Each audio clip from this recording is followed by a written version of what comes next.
Hola, bienvenidos a esta nueva edición de Libertad en Serio, y este día vamos a hablar justamente de bastantes temas interesantes de contingencia y también con nuestra invitada Beatriz Sotomayor sobre una carta que fue bastante viralizada que se llama Espaco, que la vamos a ver un poco más adelante. Pero con nosotros también tenemos al presidente del Partido Libertario, Álvaro Concha, y también a Miguel Iglesias. Y para comenzar el día de hoy, quiero que hablemos con ciertas materias que han sido bastante relevantes en el último tiempo, y tiene que ver con la acusación constitucional contra el intendente Felipe Guevara, que finalmente fue aprobada, pero no significa que se le vaya a destituir en el cargo necesariamente, porque esto fue aprobado en la Cámara de Diputados y todavía falta el Senado. Quiero comenzar con Álvaro. Dinos, ¿qué piensas de esta situación? ¿Qué te parece la acusación constitucional? Y particularmente, ¿qué piensas de la defensa que hizo el intendente? Porque muchos le han criticado la manera de defenderse. Mira, primero que todo quiero darle la bienvenida a Beatriz, que está por primera vez acá en el programa como invitada. Se mandó una buenísima carta en el Mercurio, que más tarde la vamos a estar revisando también. También un grato honor tener acá nuevamente a Miguel Iglesias. La vez pasada no pude estar yo. Y también acá Rodrigo, como es de costumbre. Respecto, bueno, el saludo correspondiente a Gonzalo también, que está tras cámara como corresponde. Respecto a la acusación constitucional, a mí me parece de una gravedad tremenda lo que está ocurriendo actualmente con el intendente, porque ¿quién va a querer ejercer ese cargo después de que básicamente se está cumpliendo con lo que corresponde? ¿Ya?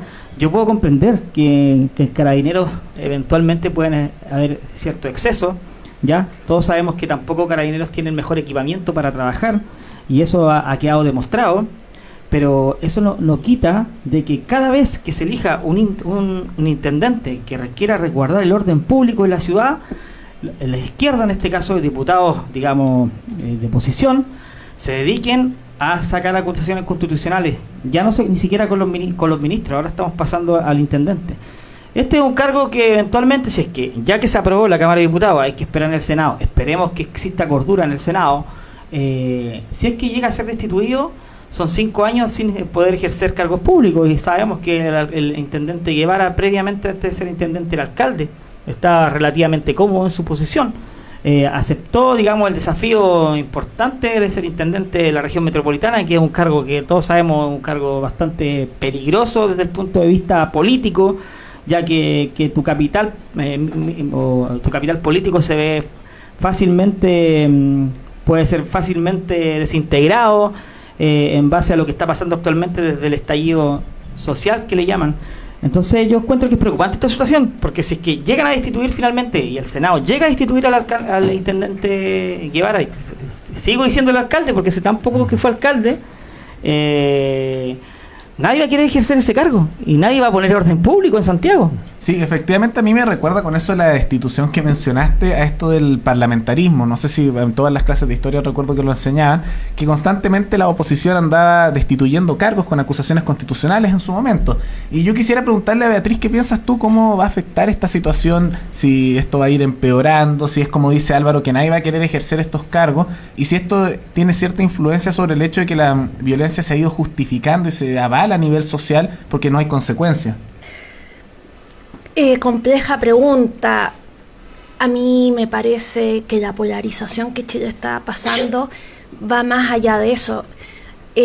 Digamos, va más allá de las acusaciones constitucionales que van de aquí para allá, sino que de verdad ahora por parecer, Paco, por el corte de pelo corto, te puedan matar en la calle.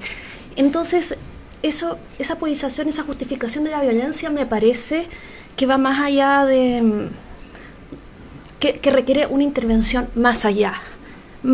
O sea, esto también es importante, pero esta cosa es muy grave. Se está justificando la violencia de una manera muy banal. Y no, va más allá del intendente. Entonces esto sería simplemente un síntoma más de un problema mucho más grande. ¿Eso te refieres? Claro. Acá, digamos, la enfermedad no es la calvicie, la enfermedad es cáncer.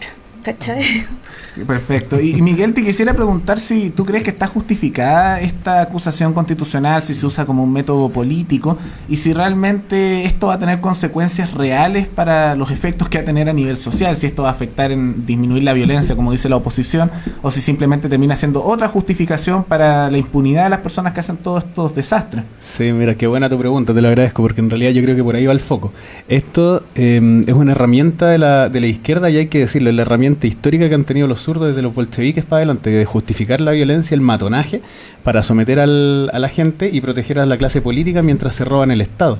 Entonces ahora vemos, por ejemplo, la persecución política de un intendente que tiene toda la institucionalidad detrás, que lo avala, que por ejemplo para hacer una reunión cortando la Alameda en Plaza Italia hay que pedir permiso, y todos se olvidan de eso. O sea, ahora la primera línea, que ayer fue recibida como héroes en el Foro Internacional de los Derechos Humanos, que tiene a puros delincuentes adentro, desde Marco Enrique Minami, Evo Morales, Dilma Rousseff, todos perseguidos por casos de corrupción, están ahora levantando las banderas de los derechos humanos para, obviamente, proteger la única herramienta que tienen para llegar al poder, que es la violencia, ejercer presión en la calle, asustar a la gente, hacer persecución política y ojalá derrocar a Piñera para meter a Quintana, que tiene el guión listo, que quiere instalar la Asamblea Constituyente y tomar el poder, meter a la Mesa Unidad Social a votar. Entonces, en esa línea, el matonaje de la izquierda se ve a todo nivel. Primera línea, destrozando la ciudad, eliminando comercio, asustando a la gente, destruyendo todo. En una línea más alta, dirigentes sociales, matonaje, funas, persecuciones por redes sociales.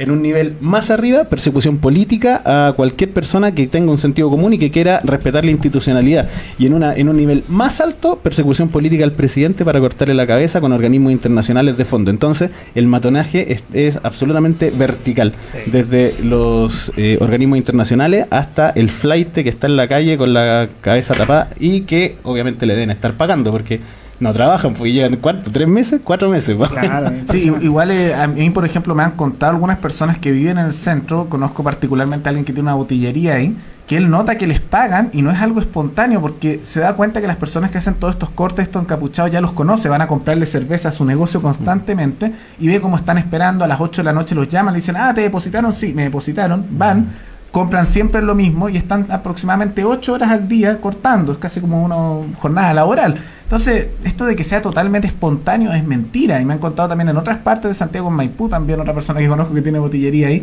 que es lo mismo, cuando hacen problemas son las mismas personas que notan que no son del sector, que vienen, esperan, después en cierta hora los llaman, les depositan el dinero y se van a comprar cerveza y, otras sustancias ilícitas. Pero mencionaste un poco el tema esto de la reunión que hubo en el ex Congreso Nacional, que es un tema muy interesante, y quisiera preguntarte si hay cierta responsabilidad también del gobierno de Sebastián Piñera por permitir que esto ocurra, porque hay otros países donde hay gobernantes de derecha, como Bolsonaro, por ejemplo, en Brasil, o Duque en Colombia, y estas cosas no se ha permitido que ocurran. ¿No te da la impresión de que también hay cierta permisibilidad, así que el gobierno de Piñera ha permitido que ocurra esto al ser demasiado, no sé si la palabra es blando, pero cediendo demasiado en estos temas? Mira, en Polonia, por ejemplo, tienen un dicho, que tienen experiencia con los comunistas, experiencias duras, los vivieron, los tuvieron encima muchas décadas. Tienen un dicho que es, con el comunista no se discute, se le destruye. Ya sé, tienen más experiencia que nosotros, parece. Bueno, la presidenta de Bolivia, yo creo que por eso La presidenta de Bolivia terminó sacando a todos los representantes del gobierno de Venezuela, los sacó a los cubanos, sacó a Evo Morales, dictó una orden de detención por Evo Morales, porque recordemos que el que está ahora en el Foro de Derechos Humanos aquí en Chile, Evo Morales, manipuló las elecciones en su país y quería perpetuar su gobierno a través de su asamblea constituyente, o sea, dictador de izquierda, pero por desconoció el plebiscito también. Claro, entonces, Sebastián Piñera, que ahí hay dos cosas, porque tu pregunta apunta a la diferencia moral que tenemos hoy en día, que un Estado de Derecho y que los sectores más liberales y libertarios creemos en el Estado de Derecho. Entonces, si quieren venir todos los zurdos y organizar su actividad, que lo hagan, porque tienen la libertad de hacerlo. Genial. El tema es que a ellos no les gusta permitir que también existan otros tipos de visiones y quieren imponer en todo el continente su visión, que genera bastante miseria, y eso está dicho. Entonces, en esa división de caminos, ¿qué puede hacer Sebastián Piñera? O lo prohíbe y lo acusan de dictador, como lo están acusando falazmente a nivel internacional, o deja que ocurra. Y también los civiles tenemos que tomar nuestra responsabilidad de manifestarnos en contra, de levantar el foro en contra del atropello de los derechos humanos de la izquierda, por ejemplo. Y que eso no lo hemos hecho, que perfectamente lo podríamos hacer, por ejemplo. Álvaro, ¿tú crees también, coincides con ese análisis? ¿Crees que el presidente Piñera debería actuar distinto, permitir que se reúnan aquí, por ejemplo, estos organismos de derechos humanos internacionales? ¿O crees que Piñera está simplemente actuando de mala manera y es parte del problema de lo que está ocurriendo? O sea, yo no creo que deba prohibirse, por ejemplo, que se realice un foro de derechos humanos. Lo que sí creo que el gobierno debería tener una estrategia comunicacional que en el fondo rechace quiénes están detrás de ese foro, porque no son personas que, digamos, que tengan un criterio o que en su pasado, digamos, tengan una postura intachable respecto a la cuestión de derechos humanos, porque vemos a Evo Morales, que es un ferviente seguidor de dictaduras de izquierda. Claro. O sea, ustedes nos damos cuenta acá que la hipocresía abunda en ese sentido en materia de derechos humanos a nivel latinoamericano, al menos lo que respecta a la izquierda política. También quiero agregar algo al comentario de Miguel Iglesias. Muy buen análisis que hiciste tú de digamos, a nivel... ¿Cómo están coordinados? Es impresionante. A mí me gustaría tener tantos amigos que tengan botillería como Rodrigo, ¿eh? Pero efectivo, ahí tú te das cuenta que desde, como tú mencionaste recientemente, Miguel, desde la primera línea hasta, digamos, los cargos, o incluso hasta la izquierda internacional, o la burocracia internacional en favor de la izquierda, todo, digamos, hablando de que Piñera es un dictador, y eso es lo que se escucha a nivel internacional. Nosotros lo comentamos acá en una oportunidad, y gente de Europa, gente que vive en Estados Unidos, básicamente piensan que acá hay una dictadura muy similar a la de Pinochet. Claro. ¿De qué estamos hablando? Porque se repite mucha fake news. Eso también es un tema muy importante. Oye, también quiero aprovechar, había un programa en TVN, ¿se puede hablar de los canales? Ya lo dije ya, que se llamaba Cazadores de Fakes, donde hablaban sobre las noticias falsas, por ejemplo, los 42 muertos que hablaba Natalia Valdebenito. Entonces eso se replica a nivel internacional y queda, porque esa gente no tiene el acceso a darse cuenta. Yo personalmente tengo un medio, salí también mi medio en Cazadores de Fakes y mi noticia era verdadera, así que a los que digan que son fake news, ahí tienen un claro ejemplo. Lo importante de esto, lo preocupante, disculpen, es que yo me di cuenta que desde el día 1 las noticias falsas abundaban, pero me pareció bastante raro porque era muy coordinado. O sea, páginas con harta cantidad de seguidores compartiendo videos falsos de carabineros, con música, obviamente, o con, no sé, ponían audios de gente que estaba siendo golpeada, cuando Carabineros lleva detenido a una persona normalmente. Entonces, y muchos de esos videos después se desmintieron. Pero a nivel internacional, ¿qué queda? Una persona que vio un video, no sé, mi mamá que vive en Barcelona, que vio ese video, tiene que haber pensado que es cierto, porque es lo que te llega desde Chile. Es muy poca la gente que se da el trabajo de averiguar si es que efectivamente ese video no era falso. Y para hacer eso, ¿qué tienes que hacer tú? Porque tú ves un video en redes sociales que lo comparte cualquier página y no te das cuenta si es verdadero o falso. Entonces la única opción, al menos uno recurre a Twitter con ciertas palabras claves, trata de buscar en los medios, en Google, pero tenéis que hacer un trabajo que requiere un determinado tiempo. No es algo tan simple para tú darte cuenta. Por lo mismo existió este programa Cazadores de Fakes, porque hacían un análisis más meticuloso de esto. Pero el grueso, la gran mayoría de la gente que llega y pone compartir en Facebook no se da ese trabajo. Entonces, hay una coordinación importante a nivel digital también de la izquierda internacional o a nivel en todo orden de cosas, como dijiste tú, es vertical, pero hay una coordinación. Exactamente, ¿no? Y en esa línea, el mejor ejemplo es Baltasar Garzón, que llegó acusando a Piñera, tiró unas patas, fue a hablar al foro y después se fue a sacar una foto, se encapuchó y se fue a la primera línea. Baltasar Garzón. Sí, o sea, ese es el mejor ejemplo que esto es circular. Están todos conectados y es una estrategia que vienen planeando hace mucho tiempo para dar un golpe. A mí me interesaría saber quién financia todo esto, porque es una manga de vagos que no le trabaja un día a nadie, llevan 90 días, parten a las 10 de la mañana, no, o sea, en realidad soy muy generoso con ellos, a las 12. Parten a las 12. Sí. Pero se queda hasta muy tarde. Sí, se queda hasta muy tarde. Entonces es un temazo. Sí, es interesante porque yo tendería a pensar que son justamente los mismos que están avalando a estos capuchas, a estos primera línea, los que los llaman nuestros héroes en el ex Congreso Nacional, los que están causando este problema y están financiando. Ahora no me imagino qué más podría estar haciéndolo. Y quisiera preguntarte a ti, Beatriz, ¿cuál crees que es la actuación que debería hacer Sebastián Piñera? Como todos hemos dicho nuestras opiniones sobre este tema, tú dijiste que había un problema más de fondo, más que la acusación del intendente. Entonces, ¿cuál crees que debería ser la respuesta del presidente? ¿Qué medidas debería tomar un poco para solucionar esta solución o no puede hacer nada? A ver, o sea, hay que parar el discurso de odio. El discurso de odio no es gratis. Digamos, uno puede decir, bueno, no tengo que dar ejemplos, todos hemos mirado las paredes de Centro Santiago. Digamos, las palabras se hacen realidades y se han convertido en realidades. Decir, escribir, el discurso de odio justifica, hay que partir por ahí, hay que atacar el discurso de odio. Digamos, de manera cultural. Ahora,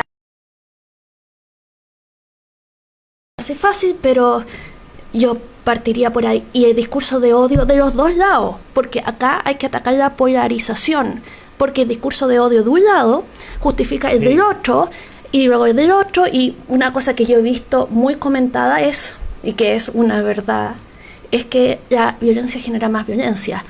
Mayor razón para parar el discurso de odio, ya. Y la violencia.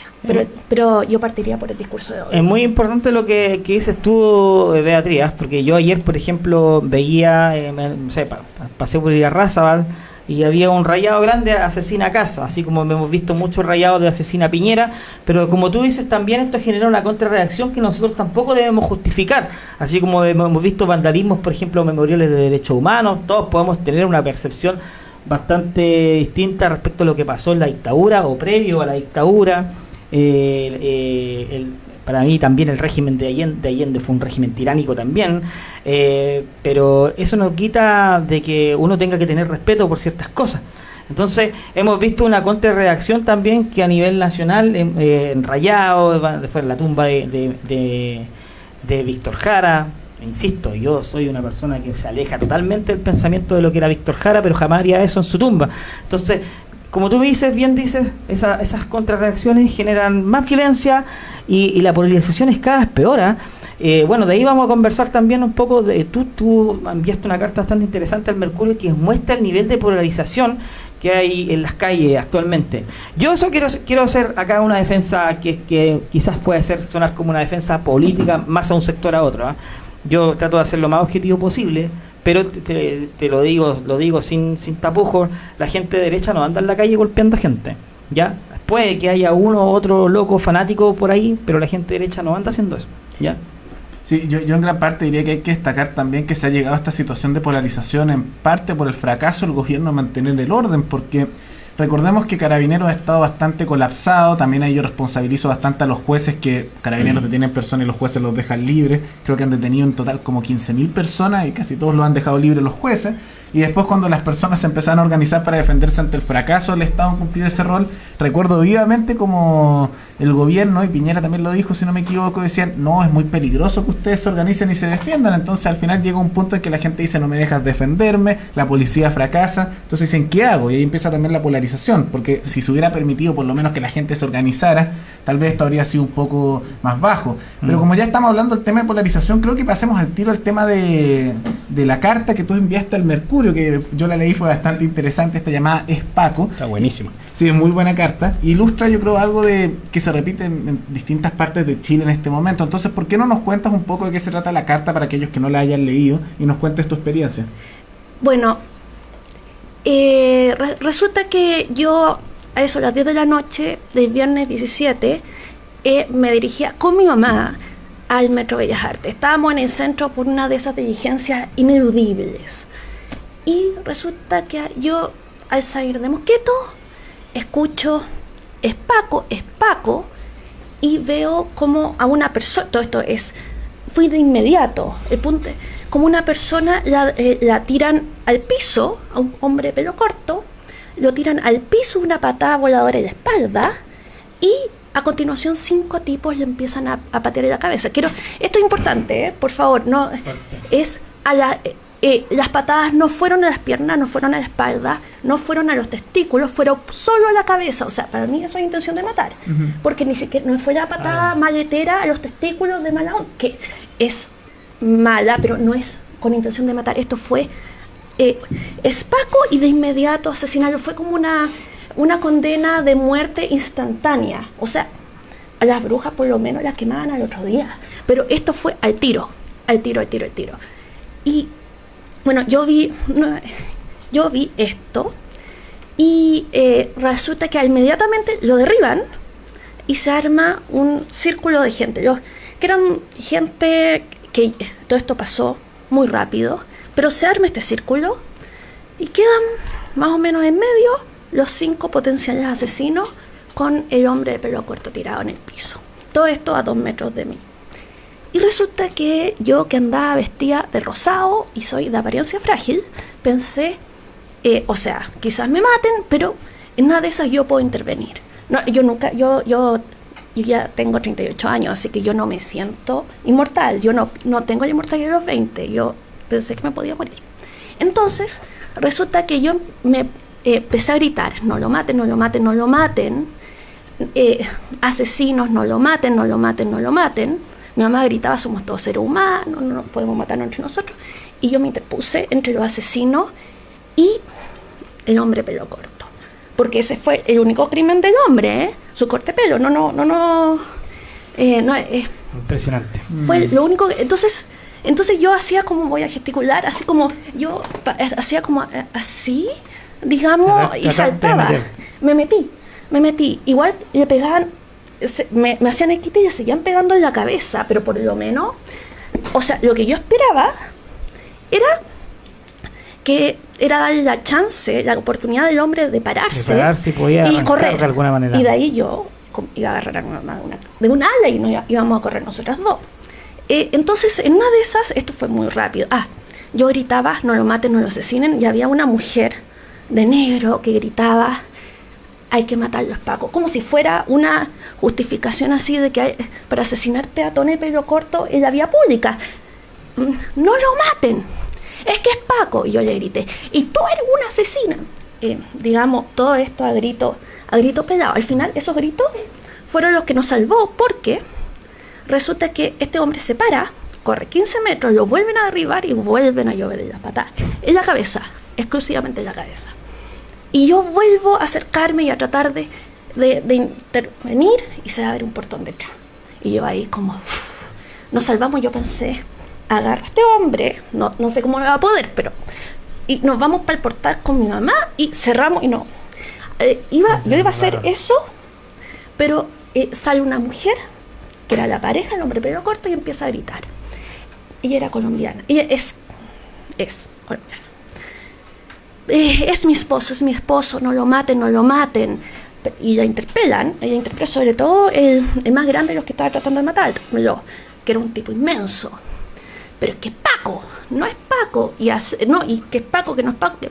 Finalmente ella tiene la presencia de ánimo de agarrar y físicamente y meterlo para adentro, porque el hombre pelo corto fue sorprendentemente valiente, porque se paró al lado de su mujer y miraba a los asesinos a los ojos, así como con cara de, pero con cara de desafío. Yo estaba histérica, yo quería que se metiera. Yo estuve a punto de empujarlo yo al portal. Pero yo pensé que si yo hacía eso podía, digamos, podía por una cosa psicológica, por empezar la violencia, no. Entonces me aguanté. Ella lo agarra, lo mete y se cierra la puerta. Y ahí empiezan a tratar de tirar la puerta abajo. Afortunadamente era puerta antigua, de roble macizo. Mientras tanto yo llevaba a mi mamá de un ala, si me hubiera podido echar al hombro, me la he hecho, para el metro, que estaba a muy pocos metros. Entonces, bueno, pasó otra cosa ahí, pero mi mamá, porque yo tenía como visión de tubo, el metro, tengo que llegar al metro, pero mi mamá iba escuchando como, suelta, salten al Paco, y trataban de tirar la puerta abajo, y estaban amenazando a la gente del edificio para que entregaran al hombre de pelo corto. Es más, yo fui después y hablé con gente del sector y me dijeron que amenazaron con incendiar el edificio para que entregaran al Paco. Entonces pasó otra cosa. Bueno, mientras yo iba bajando, mi mamá, que tiene problemas en las piernas, por eso digo, me la quería echar al hombro. Uno de estos gallos que había estado en la primera línea de los que estaban mirando el asesinato, nos sigue para mi desesperación por las escaleras del metro. Entramos al metro, nos sentamos en el andén, y así como estamos sentados, nosotros, digamos que Álvaro, tú eres mi mamá, tú eres yo, y yo soy no le voy a decir así, pero el tipo trató de intimidarme. Entonces mi mamá, ay, qué bien que estamos vivas y toda la cuestión, y yo siento como que me quemaran acá, así como, y era el tipo que me estaba mirando, pero así, como, y me mostró, y yo me doy vuelta y veo que me muestra los dientes, pero era como esas máscaras japonesas, esa sonrisa cuadrada, ¿cachai? Pero acá, y yo estaba hasta acá de adrenalina, o sea, hasta acá de adrenalina, y yo digo, y bueno, yo digo un garabato, digo, y vos, ¿qué estáis mirando? Y me deja tranquila. Pero igual este gallo, no sé, el punto era como que después de la turba de asesinos, uno me pareció risible. Igual estaba en peligro, pero la adrenalina es algo curioso. Y nos subimos al metro y llegamos a la casa y ahora me siento feliz de estar viva, porque de verdad, después de haberles quitado el hueso al perro, debieron haberla tomado conmigo, y afortunadamente no lo hicieron. Oye, es súper... Qué estremecedor. Tremendo el testimonio. Incluso es más, o sea, va más allá de lo que nosotros pudimos leer en la carta, porque en primera instancia te tengo que dar las felicitaciones por la tremenda valentía que tuviste en defender a esa persona y en meterte en esa situación. Pero acá, adicional a lo que dice la carta, porque en la carta todo lo que leímos es que tú tuviste que meterte entre un grupo de primera línea que estaba golpeando a patadas en la cabeza a una persona que tenía el pelo corto, porque lo confundieron con carabinero. Finalmente el tipo no era carabinero. Aparte de eso, lo lograron meter dentro de un edificio. Querían quemar el edificio. Posteriormente a eso te siguieron dentro del metro. O sea, qué nivel de psicopatía es esa gente. El nivel de maldad que hay en esa gente que impera es impresionante. O sea, increíble el testimonio, de verdad. ¿Puedo comentar otras Adelante. apreciaciones? Mira, o sea, comprenderás que yo durante todo el fin de semana estuve, y ahí fue como decidí escribir la carta del Mercurio, porque para dar a conocer esto me parecía tan grave que tener pelo corto amerite una condena de muerte instantánea. Pero el punto era como que nunca trataron de interrogarlo, de quitar la billetera, de revisarla y decir, y mirar si había una identificación de carabinero. O sea, como dice Hannah Arendt, el mal es banal, pero además es frívolo y es perezoso. O sea, eran 5. Entre 5, uno agarra un gallo y le quita y dice, es Paco. Pero nada. Es como, el solo grito de la muchedumbre, que no sé qué lo dio. Porque el solo grito de la muchedumbre implicó la condena de muerte. No me dio nada. Y entonces, y a mí eso me llamó la atención porque las patadas fueron al tiro a la cabeza de la víctima para silenciarla. Entonces a mí, yo quedé con la impresión así como de que no solamente, de que la idea de la importancia del diálogo, que uno escucha tantos lugares comunes, de que el diálogo y la comunicación, y uno dice ya, pero ahora, después de haber visto eso, yo creo que la frase que la democracia es diálogo es tibia, en realidad la civilización es diálogo. Si no permito al otro, no puedo ni verlo en su humanidad, o sea, aunque sea para escuchar sus opiniones que puedan no gustarme, o sea, ¿en qué estamos hablando? Es que ese es el punto, es muy importante lo que tocas, porque al margen, o sea, es porque era Paco, y no siquiera era carabinero. O sea, él lo apuntaron con el dedo, es Paco, lo golpeamos. Y tampoco era carabinero, pero si solo fuera, tampoco hay razón para golpearlo. O sea, ¿qué clase de dementes están actualmente en las calles imperando? Sí, eso hay que destacar, porque aunque hubiera sido carabinero, no es justificación para golpearlo de ninguna manera. Esto es igual a lo que hacían en el pasado, y que lo hacían mucho también los fascistas, decir,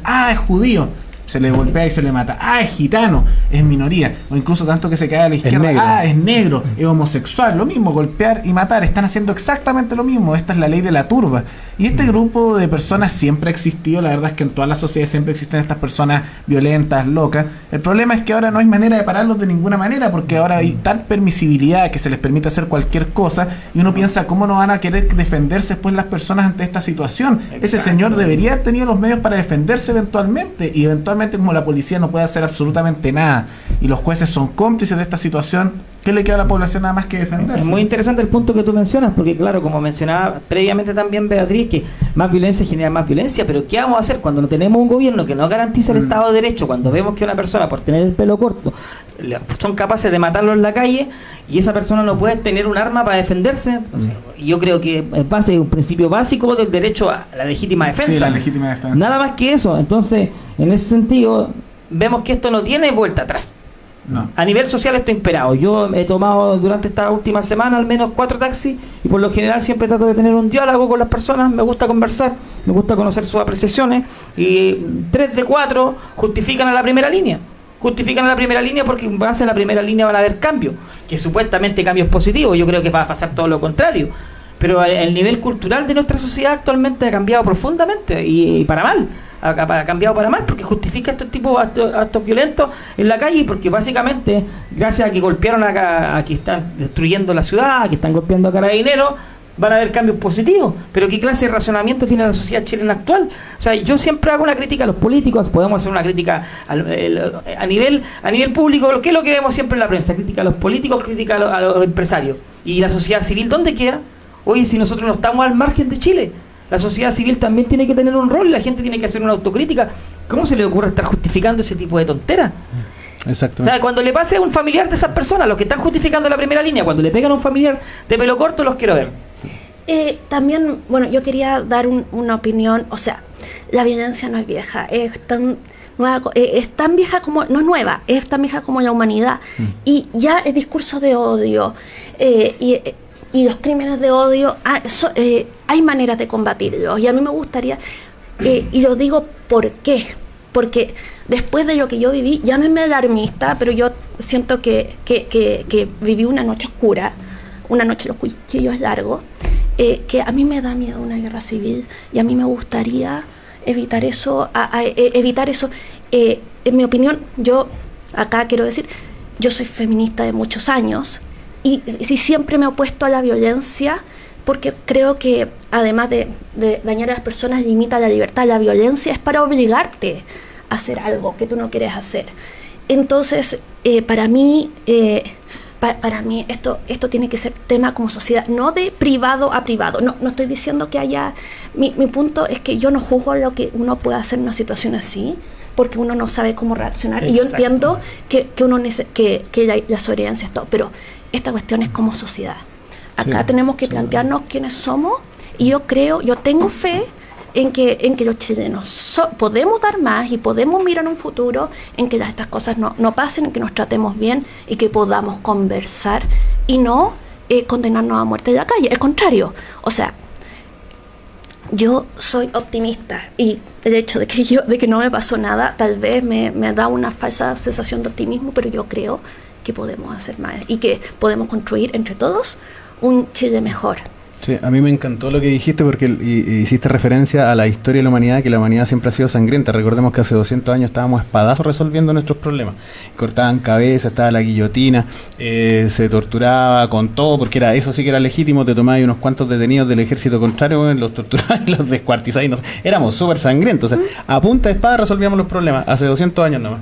Entonces, hemos avanzado un montón y hemos avanzado desde la mano de los sistemas liberales y libertarios. O sea, creemos en una visión liberal de la vida y por eso yo digo que la crisis es moral. Habemos un grupo de personas, de ciudadanos en todo el mundo, que creemos en el Estado de Derecho, en las instituciones, en la paz, en el diálogo, en el respeto de la elección de vida de cada persona. No nos metemos mientras nadie le haga daño a los demás y todos queremos tener oportunidad y espacios para surgir. Y por otro lado están los que ocupan el miedo, porque lo que tú describiste es el miedo que quieren imprimir estos grupos. Lo viviste en carne propia.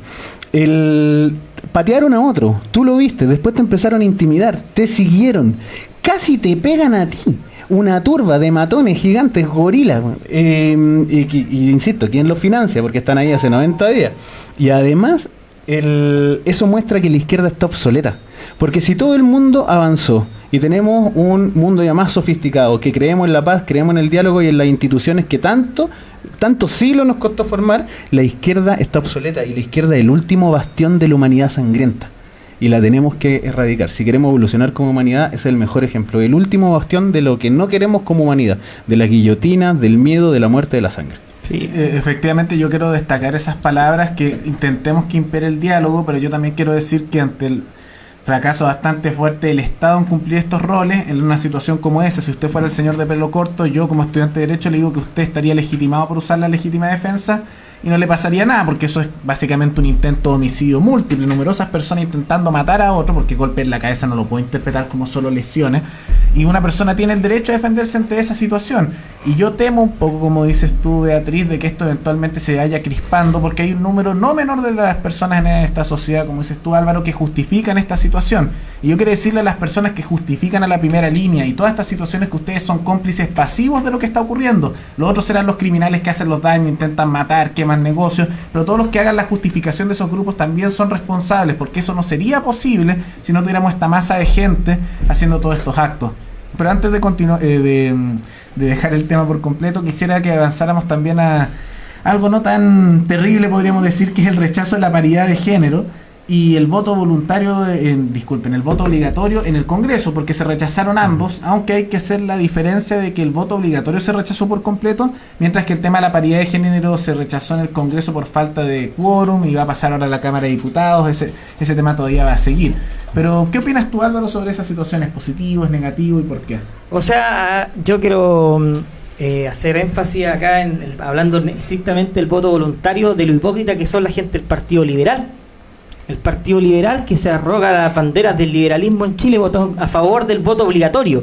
Hasta Pamela Giles con Florcita Motúa votaron en contra, y me gustó bastante los argumentos, porque siendo que Pamela Giles para mí es una docta de izquierda que se la sabe por libro, pero en ese sentido dio un argumento que cualquier libertario utilizaría. O sea, nadie puede obligar a las personas a votar, ¿ya? Y todos sabemos por qué esta gente busca el voto obligatorio, porque sabe que la gente digamos, los sectores más populares que tienden a votar por la izquierda no va a votar, pues si están hechos, están dados ahí los estudios, votan alrededor de un 35%, son donde hay un 35%, y hablando de más del 60% de abstención electoral. Entonces, por eso quieren obligar a que vayan a votar.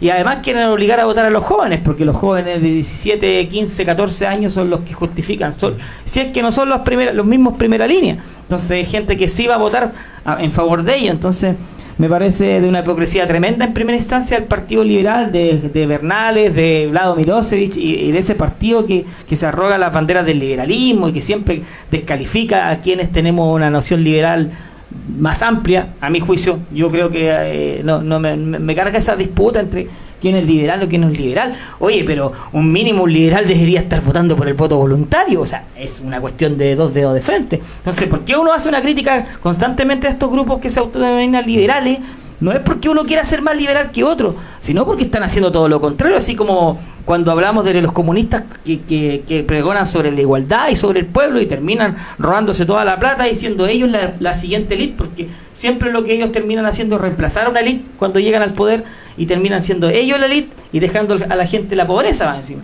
Entonces, uno no critica básicamente por un tema estrictamente político, sino que critica la doble moral y el doble estándar en esa línea.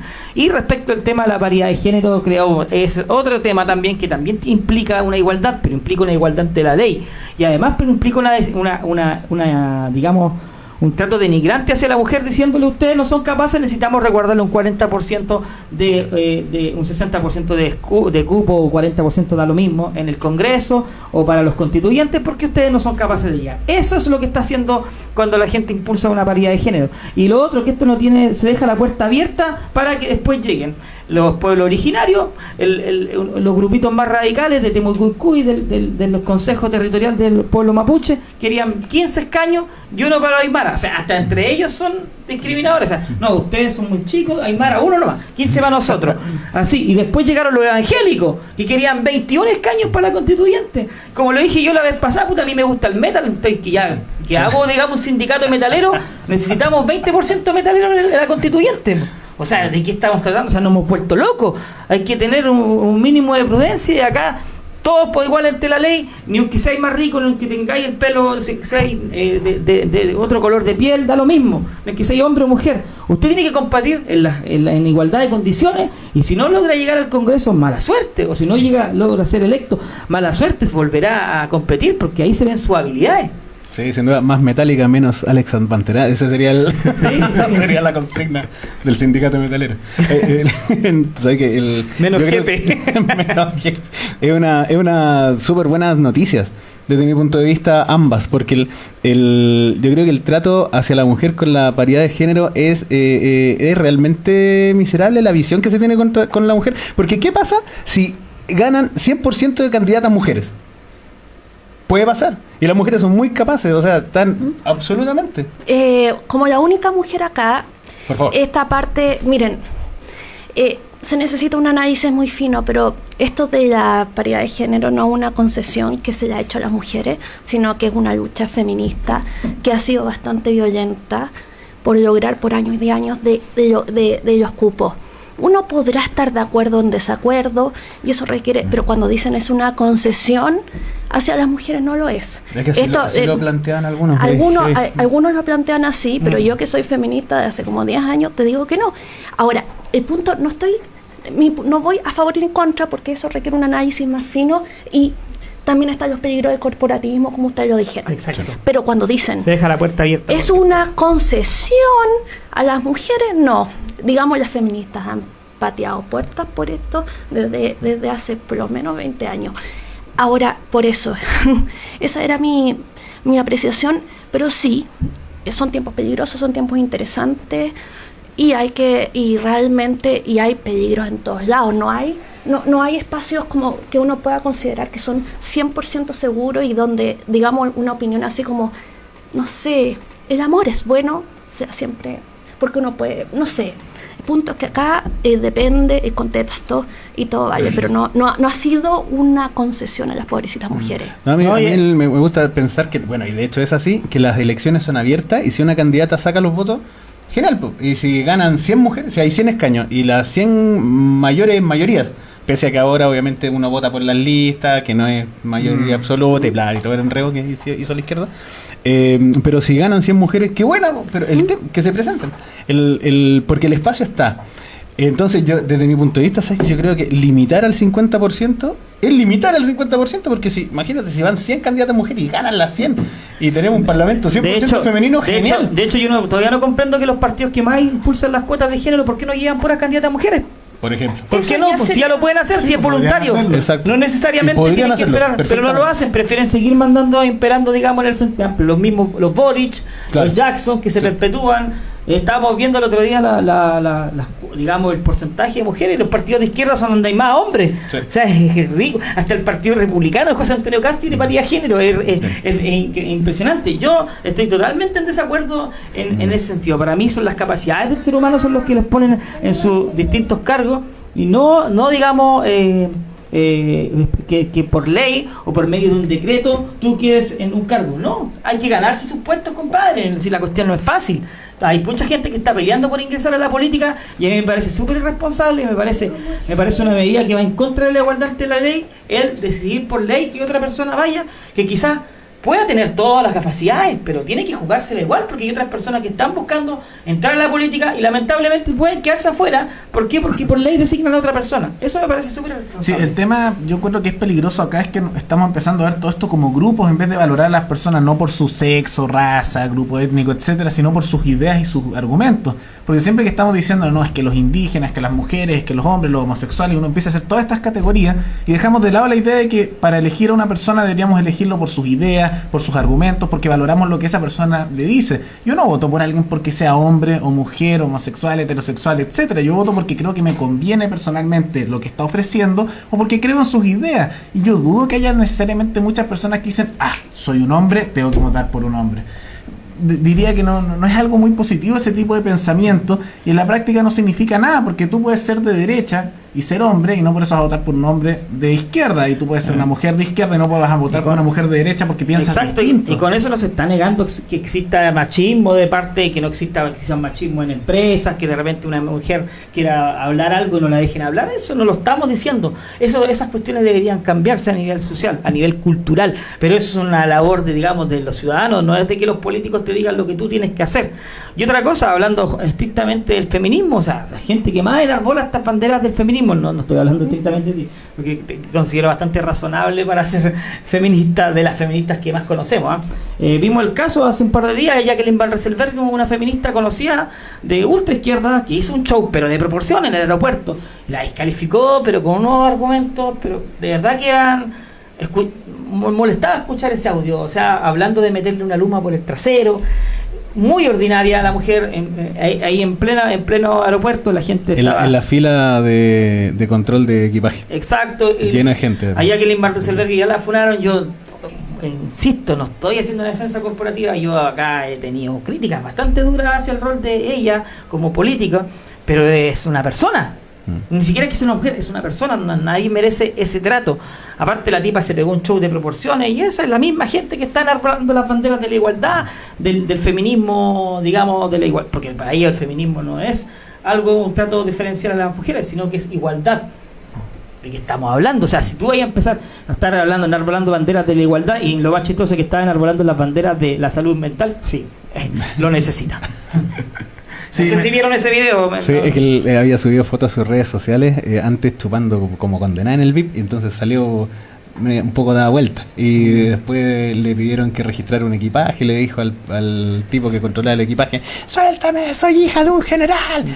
Después dijo que era mentira, agredió una azafata también se vio en el video. Entonces, y lo primero que tú te metías en las redes sociales, feminista, y lo primero que veis después, agrediendo a 2 mujeres. O sea, ¿de qué estamos hablando? Sí, nos hemos vuelto locos. Es que no es un tema, personalmente creo que tenga que ver con ser consecuente con principios, sino que simplemente es un tema de poder. La izquierda, recordemos que el voto voluntario lo empujaron ellos en su momento, y ahora no les conviene, bueno, voto obligatorio. Hablamos de igualdad y las mujeres y todo, aparece una mujer de derecha, agredirla y destruirla por completo. Y pasa así con todas las áreas. Pasa también, por ejemplo, en Estados Unidos, que hablan tanto de los negros que los oprimen, y después cuando aparecen negros de derecha los agreden y los atacan. Y es en todas las áreas, porque al final es un tema de poder, no es que ellos crean en ninguno de estos temas. Ellos dicen, a ver, ¿qué suena bonito? ¿Con qué puedo convencer a la gente? ¿Y con qué puedo obtener poder? Y después, si eso lo puedo utilizar para generar violencia y justificar eventualmente mayor adquisición de poder, que es lo que está ocurriendo ahora a nivel nacional, lo van a hacer. Y yo les aseguro que en unos años más, si no les conviene hacer esto, van a hacer así, van a cambiar el tiro su tendencia y van a decir exactamente lo contrario, porque no hay aquí ningunos principios sólidos, no hay creencias, no hay valores de ningún tipo. Es simplemente ser pragmático en decir, esto me conviene, y si no me sirve, lo dejo de lado. Sí, el miedo fue ocupado siempre por la humanidad antigua para controlar a la gente. Esa era la gran herramienta de la humanidad durante toda la historia. Y ahora, en estos siglos, que nosotros creemos en el diálogo, en las instituciones, en las convenciones, en la representatividad, en la democracia. Y quienes no creen en eso son justamente los de izquierda, que están ocupando el miedo como herramienta. Y la verdad, estamos viendo el espejo de la humanidad antigua y la humanidad evolucionada. Esa es la gran batalla que tenemos ahora. Y me quedo con las palabras de Beatriz, que hay que eliminar el discurso de odio, pero hay que dar la última gran batalla. de eliminar los últimos vestigios de la humanidad que sigue ocupando el miedo y para someter a los demás. Exacto, hay que encararlo, hay que decir las cosas por su nombre y la verdad, lamentablemente de repente uno se toma posición en un sector político porque es evidente, o sea, hay un sector político que está reivindicando la violencia, acá pueden haber entes, pero a nivel mayoritario yo veo mayor sensatez, incluso desde la misma centroizquierda, para ya no estigmatizar tanto a la izquierda, desde la misma centroizquierda, la gente más razonable, que fueron estos ex personajes de la Concertación, que firmaron un pacto hicieron un llamado a parar la violencia. Porque ahí hay gente razonable, pero de sectores del Partido Comunista al Frente Amplio hacia más a la izquierda no, ahí ya no existe ninguna cordura. Y eso es muy importante también, volviendo al tema del voto voluntario. Cuando uno, digamos, yo hablo a título personal, no quiero ser autorreferente, pero cuando hablo de respetar el voto obligatorio, o sea, el voto voluntario, es porque existe una filosofía y una consecuencia en nuestro pensamiento al respecto. O sea, porque creemos que nadie debería estar obligado simplemente a votar por alguien en la urna y por otro tipo de argumentos también. Pero como dices tú, es un tema de poder. Es un tema de poder porque ellos mismos fueron los que impulsaron el voto voluntario en su momento. Incluso el gobierno, eso no es solamente estamos hablando de la izquierda, porque el gobierno de Piñera eso se aprobó y también impulsaron y ahora ellos están tratando de volver. Si a mí me sirviera utilitariamente el voto obligatorio, créanme que yo jamás estaría apoyando una cuestión así, porque uno tiene que apoyar convicciones, uno tiene que apoyar ideas utilitarias y no tiene que apoyar cosas que sean estrictamente en base a un poder que puedas tener a corto plazo. Sí, además hay un tema también de la decisión de las personas, porque yo diría que no votar también es una decisión, envía una señal, porque estoy seguro, y me acuerdo que antes lo decían cuando era más pequeño, que cuando el voto era obligatorio decían, más del 50% votó por esta persona claramente es un representante de la mayoría de la población que cree en su proyecto. Y no necesariamente, tal vez se vieron obligados a votar y cuando la gente está en la urna dice, ya, ¿para qué voy a dejarlo en blanco? Voy a votar por alguien, para tal vez no desperdiciar. Ojo, y ni siquiera han modificado el tema del dinero que se le paga por voto. Sí, creo que son 3 UF por cada 100 votos. Eso acá, algo así, si no me equivoco. No se ha modificado, ¿no? Sí, anda y eso es como 800 pesos por voto más o menos. Eso, y entonces eso es para todos los partidos políticos. Entonces, además del tema electoral que les conviene, por algo todos los partidos desde la izquierda a la derecha quieren pedir que sea el voto obligatorio y se van a recibir más dinero. ¿Y ese dinero dónde sale? Porque muchas personas parecen no saberlo. De nosotros pagamos los impuestos para darle a los partidos políticos esos fondos. Y si el financiamiento fuera voluntario, los partidos políticos por donaciones tendrían que hacer el esfuerzo para que a sus bases y a sus adherentes les gustara su proyecto político, porque ahora da lo mismo si un partido deja felices a sus votantes o no, total el Estado les va a pagar igual. Exacto, eso es muy importante que sea el voto, que se mantenga el voto voluntario, porque justamente ahí donde tú puedes ver que en competencia la gente realmente, los políticos que están ahí y que tengan un voto, digamos, pequeño o tengan un voto amplio, es porque realmente la gente se movilizó para ir a apoyarlos. No es porque estuvieron obligados, porque justamente pasa lo que dice Rodrigo, cuando el voto es obligatorio. Yo me recuerdo cuando el voto era obligatorio y la gente había un gran porcentaje de gente que ahora no iría a votar porque no lo representa a nadie. Pero en ese momento iba y dije, no, voté por este pelafustán porque era lo menos malo nomás. Pero no había un convencimiento en apoyar a esa persona. Distinto es cuando tú tienes un voto voluntario, vas a votar por esa persona, te movilizas, te levantas un día en la mañana, no es una gran cosa, pero sí hay un esfuerzo mínimo en tener ese representante ahí, porque esa representatividad es muchísimo más real que la otra que tenía con un voto obligatorio. Sí, efectivamente, yo creo que ya estamos llegando un poco al tiempo, entonces quería darle algunas últimas palabras dentro de este programa, algún mensaje que quieran darle a las personas que nos están escuchando. Comencemos contigo, Beatriz. Hay esperanza. Yo creo que podemos superar este episodio, estos episodios de crispación y construir un Chile para todos. O sea, yo soy optimista. Buen mensaje. Sí. Álvaro, si quieres dar algún mensaje tú también. Sí, yo quiero llamar a la cordura, a hacer un llamado a la sociedad civil, a la gente que trabaja día a día, a la gente que le cuesta llegar a fin de mes y que tiene indignación. Yo creo que hay que ser empático también. O sea, y es verdad, la clase política lo ha defraudado a todos, la clase empresarial también.